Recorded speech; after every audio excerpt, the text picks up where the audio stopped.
Hello दोस्तों, नमस्कार। आप सभी लोग स्वस्थ और सुखी हों, इसी कामना के साथ आज की स्टोरी का आरंभ करते हैं। और आज की हमारी स्टोरी होने वाली है महाभारत के धृतराष्ट्र। जैसा कि दोस्तों आप सभी लोगों को पता ही है कि धृतराष्ट्र आँखों से अंधे थे, लेकिन आँख ना होने से वासना नहीं मिट जाती।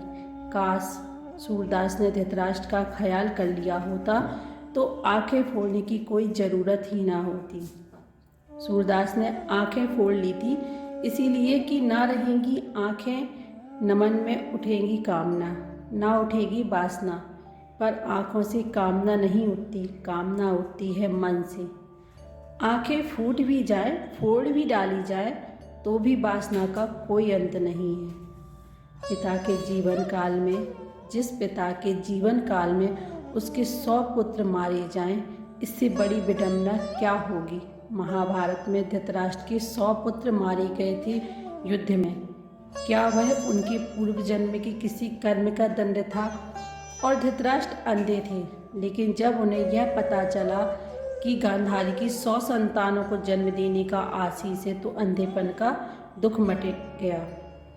धृतराष्ट्र के 100 पुत्र और एक पुत्री हुई, लेकिन उनके सभी पुत्र कुरुक्षेत्र में मारे गए। एक पिता के लिए इससे बड़ा दुख और क्या हो सकता है। उसे 100 पुत्रों का शोक मनाना पड़ा। भगवान श्री कृष्ण ने गीता में जो संदेश दिया था उसको अर्जुन और संजय ने धृतराष्ट्र को सुनाया था। उससे भगवान ने कहा था उसमें कि सब कुछ पूर्व जन्म में निर्धारित होता है, सबको उनके पूर्व कर्मों का दंड भोगना पड़ता है। धृतराष्ट्र को वह बात स्मरण थी। दुर्योधन और दुशासन मुख्य रूप से पांडवों और द्रौपदी के दोषी थे, और उनके मारे जाने का तो धृतराष्ट्र कर्मदंडों से जोड़ रहे थे। पर धृतराष्ट्र के मन में एक सवाल आ रहा था कि मेरे जो शेष पुत्र थे उनकी तो इसमें कोई भूमिका ही ना थी, पर वो क्यों मारे गए। और यही प्रश्न धृतराष्ट्र के मन में बहुत कचोटता था।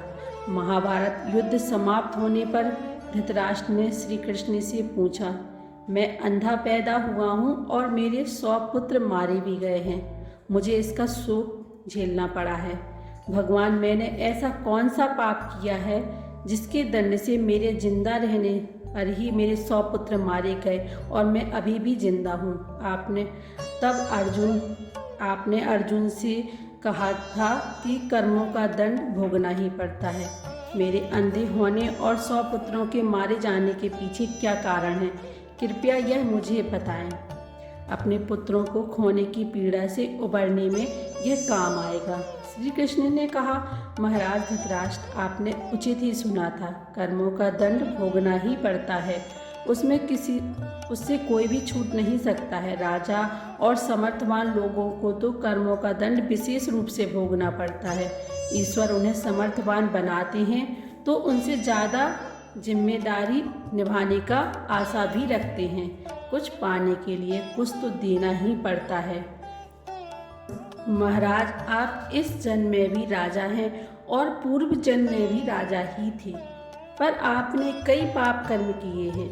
धृतराष्ट्र अधीर हो गए और वह बोले, केशव, मैंने इस जन्म में जो किया वह मेरे सामने है। एक राजा और एक बड़े परिवार का मुखिया होने के नाते मुझे वही उचित लगा। पूर्व जन्म का रहस्य जानने को उत्सुक हूँ, कृपया वह रहस्य खोले कि ऐसा कौन सा पाप था कि मैं अंधा भी हुआ और मेरे 100 पुत्र भी मैंने गंवाए। तब भगवान श्री कृष्ण ने धृतराष्ट्र को पूर्व जन्म की याद दिलानी शुरू की। उन्हें पूर्व जन्म में लेकर गए। भगवान बोले, महाराज धृतराष्ट्र, पिछले जन्म में भी आप एक राजा थे। आपके राज्य में एक तपस्वी ब्राह्मण रहते थे। ब्राह्मण के पास हंसों का एक जोड़ा था जिसके 4 बच्चे थे। ब्राह्मण को उन हंसों से अपनी संतान का जैसा लगाव था, तो ब्राह्मण को तीर्थ यात्रा पर जाना था, लेकिन हंसों की चिंता में वह जा नहीं पा रहे थे। उसने अपनी चिंता एक साधु को बताई। तब साधु ने कहा, तीर्थों में हंसों को बाधक बताकर हंसों का अगला जन्म खराब क्यों करती हो। राजा प्रजा पालक होता है, तुम और तुम्हारे हंस दोनों उसकी प्रजा हैं, तो हंसों को राजा के संरक्षण में रखकर तीर्थ को जाओ। आप एक प्रजापालक राजा थे, इसलिए ब्राह्मण को यह बात जम गई। वह आपके पास आया और अपनी सारी परेशानी कह सुनाई। आपने ब्राह्मण के तीर्थ से लौट आने तक हंसों की रक्षा का दायित्व स्वीकार कर लिया। ब्राह्मण हंस और उसके बच्चे आपके पास रखकर तीर्थ को गए और हंस आपके महल के तालाब में ही पलने लगे। पर आपको एक दिन मांस खाने की तीव्र इच्छा हुई और आप उस समय अपने महल के बाग में घूम रहे थे और आपकी नज़र हंसों पर पड़ गई। पर आपने सोचा सभी जीवों का मांस खाया है, पर हंस का मांस आज तक नहीं खाया है और इसका स्वाद आखिर कैसा होगा। तब आप इसी विषय पर सोचते रहे और हंस का मांस खाने की इच्छा तीव्र होती चली गई। यह इच्छा अब पराकाष्ठा पर पहुंच गई और आप खुद को रोक ना पाए। आपने हंस के 2 बच्चे भूनकर खा लिए। उसका स्वाद आपकी जीभा को लग गया और हंस के एक एक कर 100 बच्चे हुए। आप सबको खाते चले गए। अंततः हंस का जोड़ा संतानहीन होकर दुख में मर गया। कई साल बाद वह ब्राह्मण तीर्थ यात्रा से लौटा और आपके पास आया। उसने आपसे अपने हंसों के बारे में पूछा। तब हंस तो आपके लोभ की बलि चढ़ चुके थे। प्रजापालक राजा यह कैसे कहता कि उसने अपने प्रजा की संपत्ति को चुपके से लूट लिया है। इसीलिए आपने ब्राह्मण से कह दिया कि हंस बीमार होकर मर गए। ब्राह्मण दंपति आप पर पूरा भरोसा करते थे। उसने आपकी बात मान ली और विलाप करते घर चले गए। महाराज धृतराष्ट्र, आपने हंस के बच्चों को खाकर और फिर झूठ बोलकर एक साथ कई अपराध किए। वह सुनिए, आपने तीर्थ यात्रा पर गए उस व्यक्ति के साथ विश्वासघात किया जिसने आप पर अंधविश्वास किया था।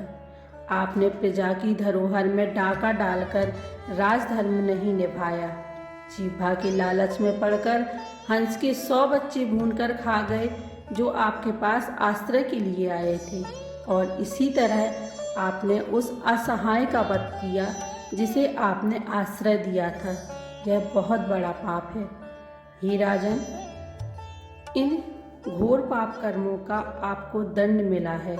जैसे आपने जिह्वा के लालच में हंस के 100 बच्चे मारे, वैसे ही आपके 100 पुत्र हुए लालच में पड़कर मारे गए और सबकी जिह्वा भी आवश्यकता से अधिक उदंड थी। जिसने आप पर आंख मूंदकर भरोसा किया, उसे तीर्थयात्री से आपने झूठ बोला और राजधर्म का पालन नहीं किया।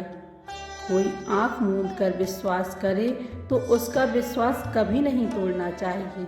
इसी विश्वासघात के कारण आप अंधे और राजकाज में विफल व्यक्ति हो गए।